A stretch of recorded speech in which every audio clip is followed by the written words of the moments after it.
আসসালামু আলাইকুম দর্শক, আশা করি সবাই ভালো আছেন। আপনার দয়া আমি খুব ভালো আছি। আমি আইয়ুব খান।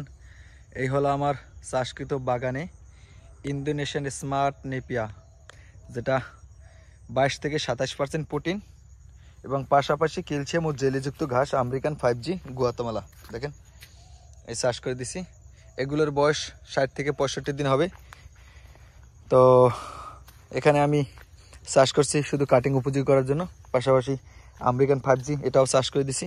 মাশাআল্লাহ খুব ভালো বড় হইতেছে, শাখা প্রশাখাও ছেড়ে দিছে, খুব দ্রুত বৃদ্ধি পাবে। তো ঘাসটা নিয়ে বিস্তারিত আপনাদের সাথে আলোচনা করব, আশা করি পুরো ভিডিও জুড়ে থাকবেন। দেখেন, আমেরিকান 5G গ্যাপ দিয়েছিলাম 4 ফিট, যার কারণে এই 5G দিয়ে দিছি। ছায়াযুক্ত জায়গায় একমাত্র বাংলাদেশে এই ইন্দোনেশিয়ান স্মার্ট নেপিয়া হয়, আর বাকি জায়গায় হয় না। তো সেই ক্ষেত্রে আপনারা দেখেন, এই যে এখানে কিন্তু 100% ছাওয়া, কখনই রোদ পড়ে না।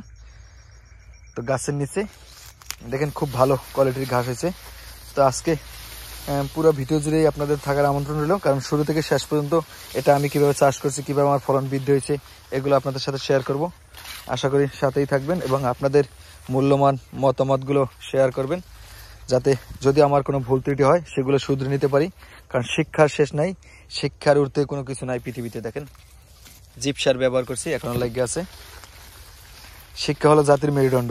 এই যে ঘাস কেটে নিয়েছে, পাশাপাশি ঘাসের আগাগুলো কেটে নিয়েছে, এটাকে বলা হয় চোর। এই কোন চোর এই কাজটা করলো এটাই বুঝতেছি না এখনো, হয়তো ধরা পড়ে যাবে।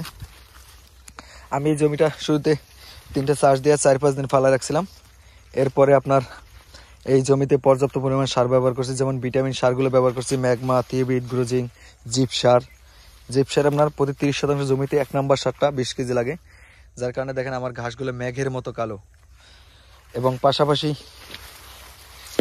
আপনার থিওবিট, ম্যাগমা, গ্রোজিং এ ধরনের সারগুলো ব্যবহার করছি। ব্যবহার করে ঘাসটা চাষ করছি। দেখেন,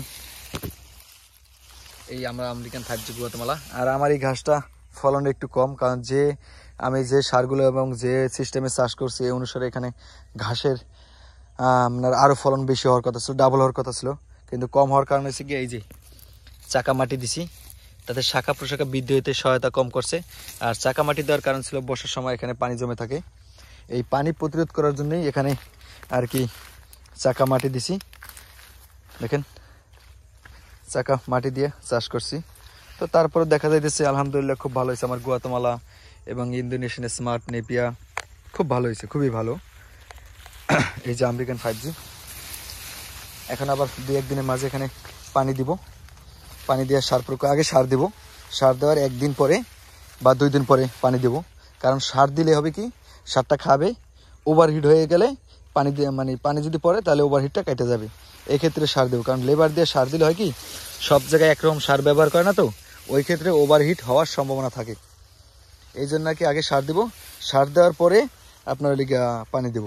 যদি ওভারহিট হয়ে যায়, সার ওভার পড়ে যায়, সেক্ষেত্রে পানিতে যেন কেটে যায়। দেখেন, এই হলো আমেরিকান 5G চাষ করা এই, এবং পাশাপাশি ইন্দোনেশিয়ান স্মার্ট নেপিয়া, খুব পাওয়ারফুল একটা ঘাস। ঘাসের জগতে বাংলাদেশ যত ঘাস আছে সবচাইতে নরম ঘাসের দিকে ইন্দোনেশিয়ান স্মার্ট নেপিয়া, এরপরে হচ্ছে গুয়াতেমালা, এরপরে হচ্ছে অন্যান্য ঘাস। তবে এই ঘাসটা 22 থেকে 27% প্রোটিন এবং খুব ভালো মানের একটা ঘাস। দেখেন, তা আমি এই পুরো জমিতে 2বার আপনার জিপ সার ব্যবহার করছি এখানে, আর এই পর্যন্ত 4বার আপনার ইউরিয়া সার ব্যবহার করছি, যার কারণে খুব ভালো ফলন হয়েছে এবং ঘাসগুলো মেঘের মতো কালো আছে। এখন আবার যদি একবার সার প্রয়োগ করি তাহলে হয়তো এখান থেকে কাটিং খুব দ্রুত বের করতে পারবো, না হলে হয়তো কাটিং হতে লেট হয়ে যাবে, কারণ অন্য জমি থেকে অলরেডি কাটিং আমি সাপ্লাই দিতেছি। আর এই জমিতে যতবার আমি সার প্রয়োগ করছি সবসময় শুধু ঘাসের গোড়ায় সার দিছি, ঘাসের গোড়ায়। এতে আমার এই 2 বিঘা জমিতে হয়েছে কি, একটা হাজিরে গেছে, একটা হাজিরে 600 টাকা গেছে ঘাসের গোড়ায় গোড়ায় সার দিতে। আর এই ঘাসের গোড়ায় সার দেওয়া আমার আগাছা কম হয়েছে, লেবার কস্ট কম পড়ছে, এবং কম বলতে দেখা গেছে এখানে আমি আপনার পরিষ্কার করার দরকার নেই, এতে আর কি খুব ভালো ফলন পাইছি। কারণ লেগে যদি আপনার আগাছা হয় তাহলে তো আপনি পরিষ্কার করবেন। আমি যতবার সার দিয়েছি শুধু ঘাসের গোড়ায় সার প্রয়োগ করছি। এই যে এখানে গ্যাপ বেশি ছিল, এখানে গুয়াতেমালা লাগাইছি। গ্যাপ বেশি বলতে পানি জমে, তো বর্ষার সময় পানি নামাই দিব এই কারণে। কারণ আপনার প্ল্যানিং করে যদি আপনি কোনো কিছু না করেন তাহলে আপনি জীবনে সফল হবেন না।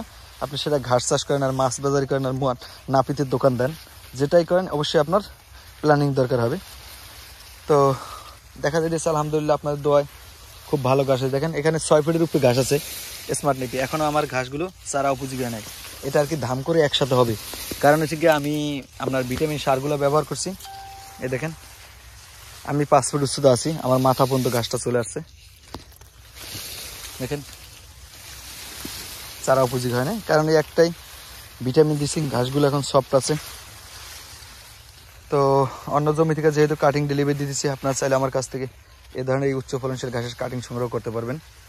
তো সবাইকে আপনাদের মূল্যবান মতামত জানানোর জন্য অনুরোধ করলেও, এবং সেই সাথে আপনাদের লাইক কমেন্ট শেয়ার অবশ্যই আশা করি, কারণ আপনাদের নিয়েই আমার কাজ। আমি যেহেতু গবাদি পশুর সেক্টর নিয়ে আসি, অবশ্যই আমি এই সেক্টরের লোকজনকেই সাপোর্ট করি। আপনাদের পরামর্শগুলো অনুপ্রেরণা হিসেবে এগিয়ে নিয়ে যাবে, এবং সেই সাথে 2-1টা খারাপ মন্তব্য সেগুলো অনুপ্রেরণা হিসেবে নেবে। তো আজকের মতো এখানে বিদায় নিচ্ছি, সবাই ভালো থাকবেন, আল্লাহ হাফেজ।